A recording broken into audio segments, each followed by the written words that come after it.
Hey, it's Chris. Hope you're doing great. So I wanted to just talk to you about the rule of 150. I'm going to explain it in a second, but basically, I think this is one reason why humans will never get along.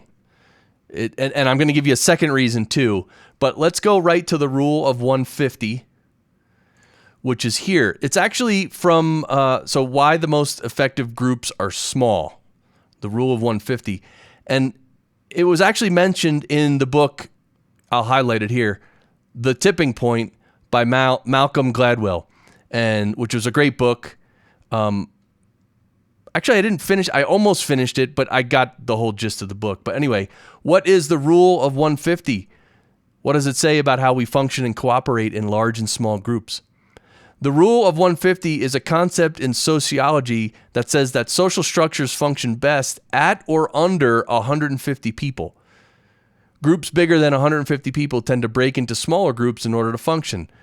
And so on a community level, people have a capacity to have some kind of social relationship with about 150 people. So this is kind of where it comes from. Like if you're in a group of 150 people, let's say you live in a small village of 150 people, you will be able to remember everyone's name, 150 names or 149 names. You know what I mean? But once communities get bigger than that, then you really can't remember everyone's name. That's one of the ideas here. So in different cultures and organizations, from tribes to military divisions, people have organically realized that social structures function best at or under 150 people. This is called the rule of 150. And all right, so I'm not going to read anymore, but basically that's a very, and that's like scientific, right? Sociologists have studied all this. And there's businesses. In fact, they mention in this article,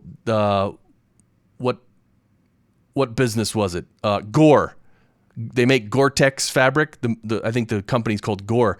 They literally, in their offices and buildings throughout the world, they don't let any one group or any one group of people get over the 150 mark.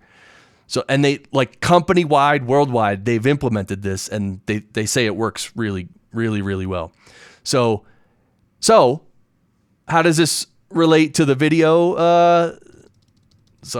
Why humans will never get along? Well, because there's a lot more than 150 people in our lives. And so what happens is when you go above the 150 mark, then society has to split into various sections to do different jobs. It's just a natural thing. You have to split up.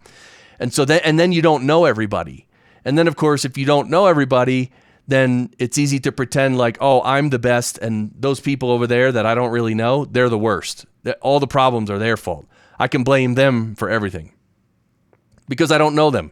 If you knew the people, it's harder to blame them, right? Because you know them and you know what they're doing. But if you don't know them, you can sort of make up in your mind that, oh, these people are the problem. And so it's almost like it doesn't take away personal responsibility per se, but in a way it does, right? Because you could sort of just blame other people. And I know there's more to it than that, but that's sort of the one idea I wanted to bring up here. And also, I wanted to tell you about a little thought experiment I had, which is related to this, I believe. So at some point, probably 6 months ago, I had this idea that, okay, society is huge and crazy, and you know, people aren't held accountable, and you know, whatever, a lot of the stuff we just talked about, division and all this stuff. What if you took a small group of people and put them on an island and like just taught them and trained them in like spiritual practice, meditation, and also, you know, regular education and all that? And what if you really were to small group of people, let's say 150, I don't know, let's just say 150 people on a small island, and you really just, you know, they didn't hear any news, they had no connection to the outside world, and they were just given what they needed, and they were able to live peacefully and really learn and educate themselves and also meditate and become wise. I was thinking to myself, if you had that small group of people living in harmony, would it last? Or could you even make them live in harmony? Meaning, are some people are some individuals just bad individuals that are going to cause problems no matter what? And so I was thinking about this, like, okay, and even let's say it's a small town of 10,000 people. You shut them off from the world, and can you develop like a spiritual society, like a more evolved, more wisdom, more spiritual society where there's no crime, there's no hatred and stuff like that? Could you do that? That was my thought experiment.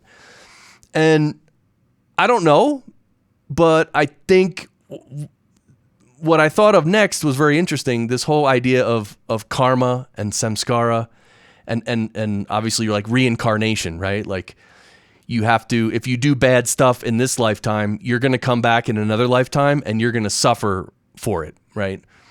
Or even just, if you do bad things when you're young, at some point later in life, you might suffer for it, right? It's just, that's how life works, right?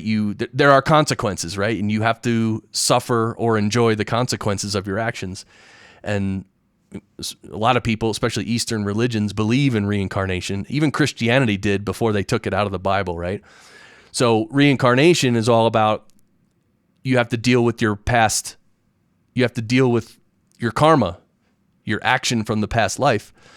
So, okay, so then I was thinking, well, if you had a small group or a small town and they're very spiritual or whatever, I still think some of those people, many of those people, they're going to have like bad karma that they have to work out.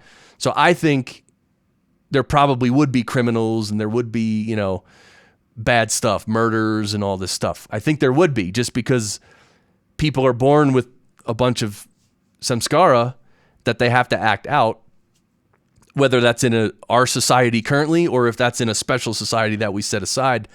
I don't know. That was my thought. Let me know what you think. Yeah, I don't know. Did that make any sense? All right. Well, don't forget, we do 2 live meditation streams each week. The link is below. And also Podcast Engineering School. That's where I teach people how to work from home and earn a great living producing podcasts for others. So that's it for today. If you want to like and subscribe, please do. And I'll see you in the next video. Bye.